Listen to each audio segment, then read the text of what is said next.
Too long didn't read Spanish. We're talking about the present perfect. Present perfect in Spanish is a way to say I have verbed, I have done something.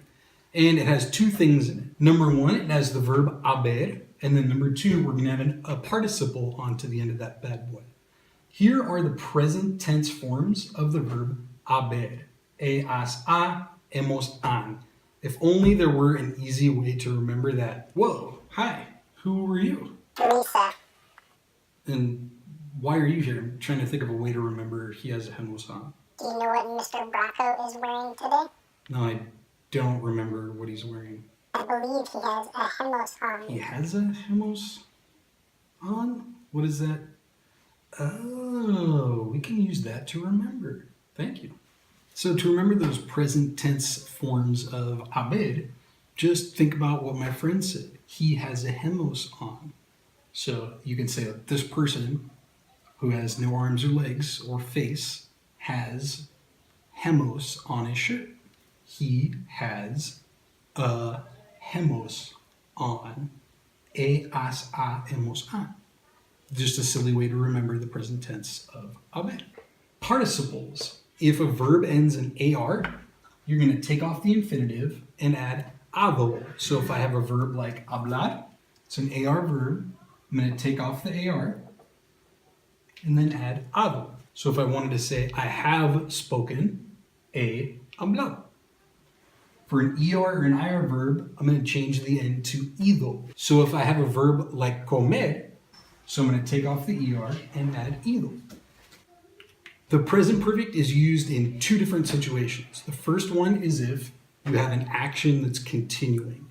And what do I mean by that? Well, let's take a look at a timeline.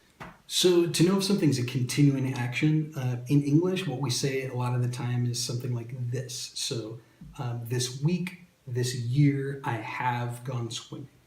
To show what this would look like on a timeline, let's say that this is now, and we're just going to make our this blank be kind of a little bubble that can be as big or as small as we want it to.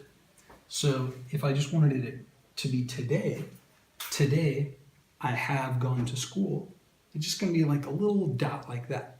If I wanted to say this week, it looks a little bit bigger. So that's where the week started and the week is still going on because I'm saying this week.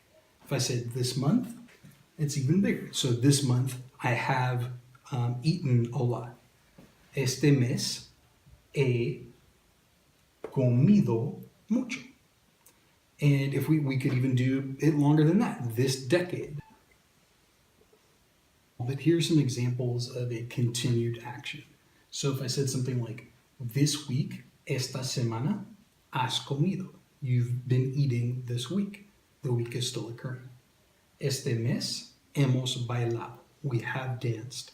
This month, the month is still happening. This decade, esta década, han estudiado. This decade, they have studied.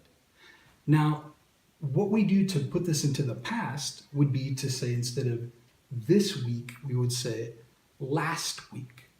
And then you would use either the preterite, yo estudié, the imperfect, yo estudiaba, or the pluscuamperfecto, había estudiado la semana pasada.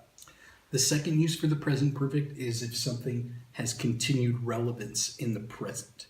So let's look at a timeline here. Let's say you're on the beach and there's an emergency. There's someone who speaks Spanish but can't say what sports they like. And this is life or death. So somebody might say, have you studied Spanish? That's an example of the present perfect. Although it's not currently happening.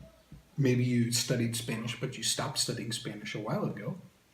It does continue to affect the present.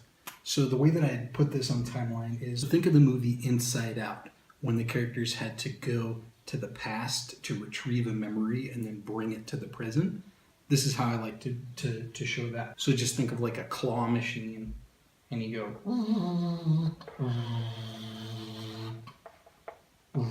you have to make that noise as well. So, ¿has estudiado español? Sí, he estudiado español. And then you can save that person's life who needs to say what sports they enjoy. Those are the two uses of the present perfect.